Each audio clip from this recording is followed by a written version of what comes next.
unahin na nga natin pag-usapan ng tungkol dito kay Chinita Princess.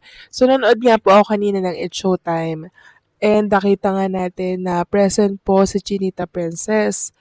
Maraming nagtatanong, bakit present si Kim Chu? Akala ko ba masama yung pakiramdam niya ngayon?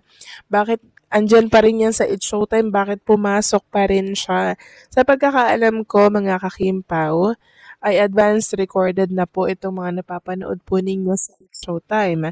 Kaya may time talaga na mapapanood nyo dyan si Kim Chu, may time na hindi nyo po mapapanood si Kim Chu. Dahil pre-recorded po yan, hindi na yan live mga kakimpaw. At ang balita ko nga ay by 2026 na ang balik ng live no ng mga noontime show. Kasi yung ibang mga host po ay nasa kanilang mga bakasyon na. Like ng katapatan ng It's Showtime na Itbulaga, di ba?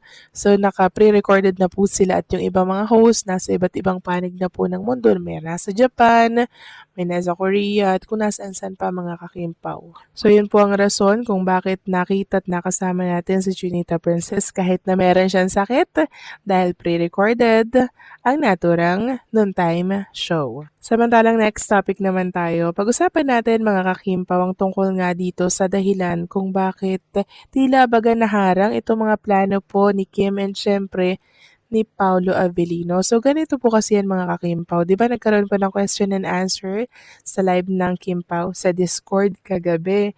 So sabi doon, what's your plan this holiday? Yan yung tanong kay Paolo Avellino and Kim. Sabi ni Paolo, hindi ko pa alam kung uuwi ako or kung saan man. Iniisip ko pa.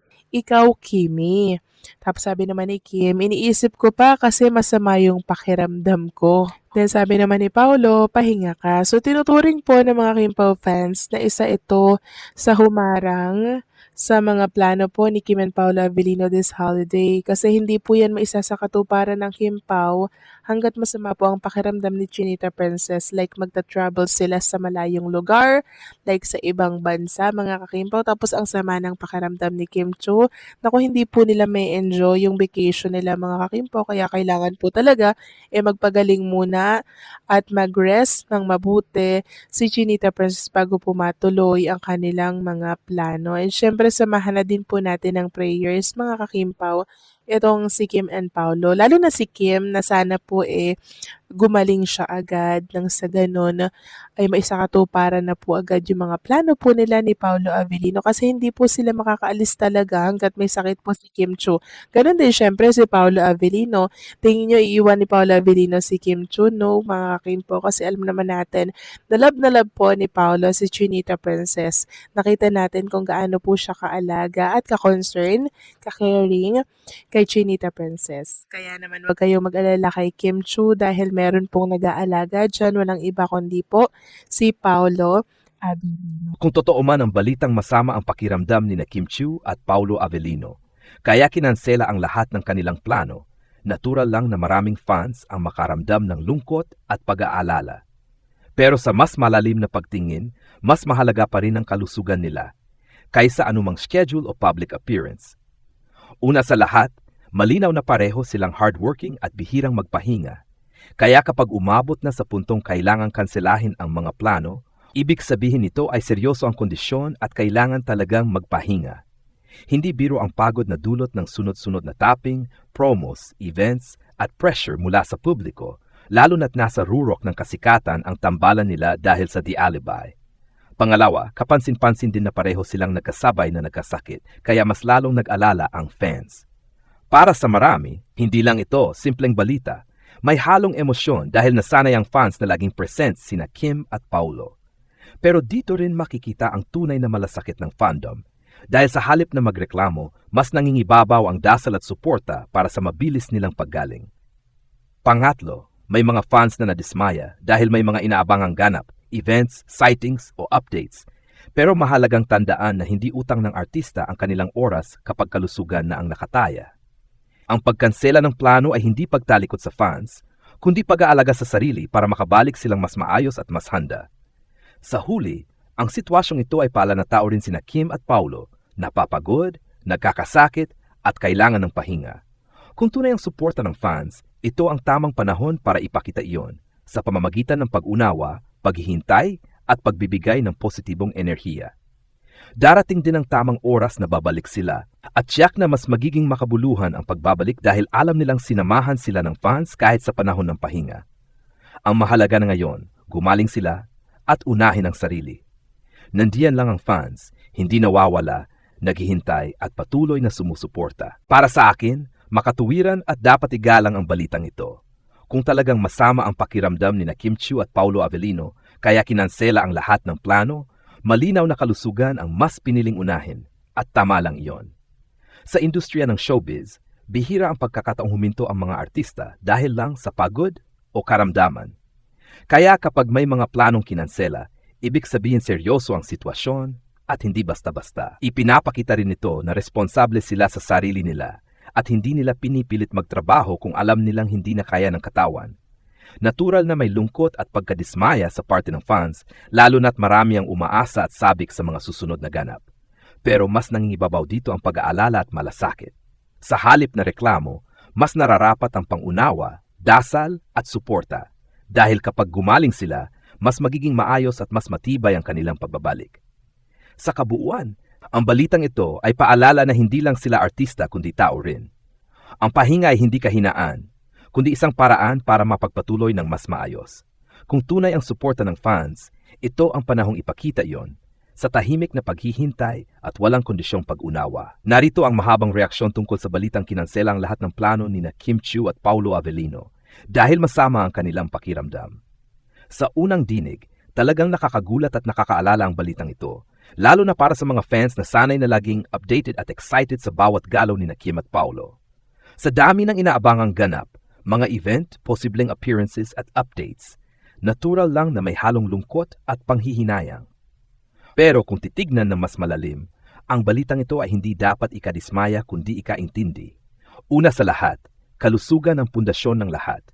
Kahit gaano pa sila kasikat, kahusay o kamahal ng publiko, wala ring saysay ang lahat ng iyon kung isasakripisyo naman ang katawan. Sina Kim at Paulo ay parehong kilala bilang mga profesional, bihirang mag-cancel kung hindi talaga kailangan. Kaya kung umabot sa puntong kanselado ang lahat ng plano, malinaw na hindi ito simpleng pagod lang. Isa itong matapang at responsibleng desisyon na unahin ang paggaling kaysa pilitin ang sarili para lamang matupad ang inaasahan ng iba. Pangalawa, ipinapakita rin ng sitwasyong ito kung gaano kabigat ang pressure sa kanila, lalo na't nasa gitna sila ng matinding kasikatan dahil sa The Alibi. Ang sunod-sunod na tapping, promos, interviews at ingay sa social media ay nakakaubos hindi lang ng lakas ng katawan kundi pati ng emosyon at isipan.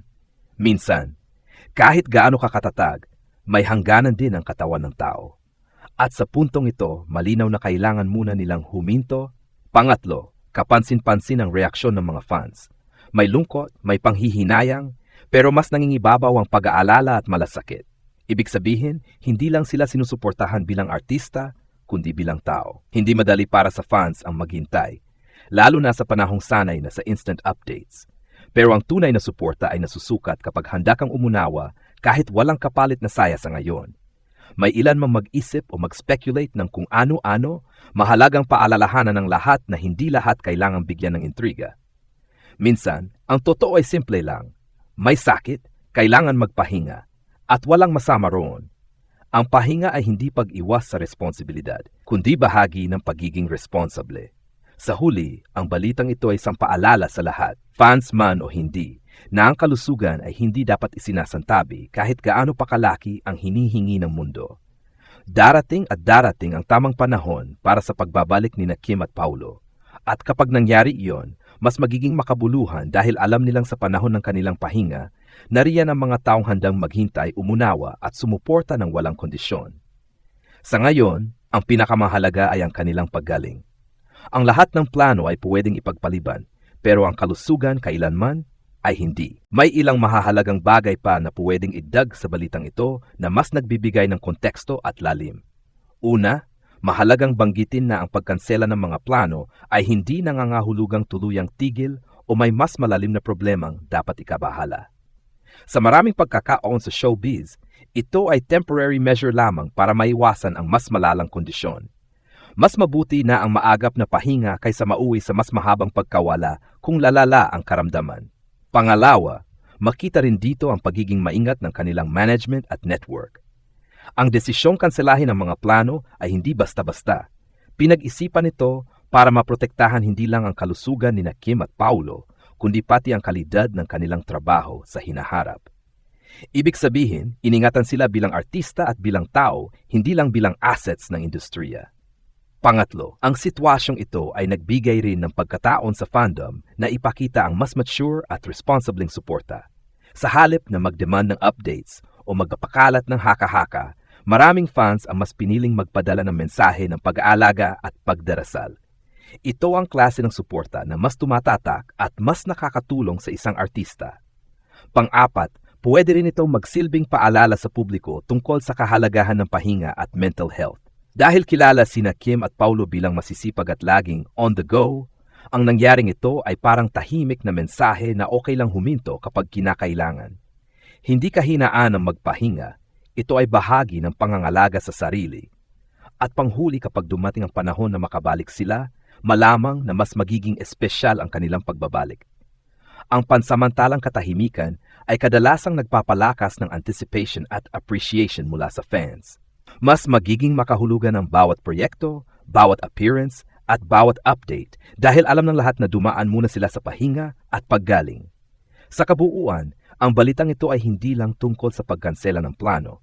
Ito ay tungkol sa pagpapahalaga sa kalusugan, responsibleng desisyon, at tunay na ugnayan sa pagitan ng artista at fans.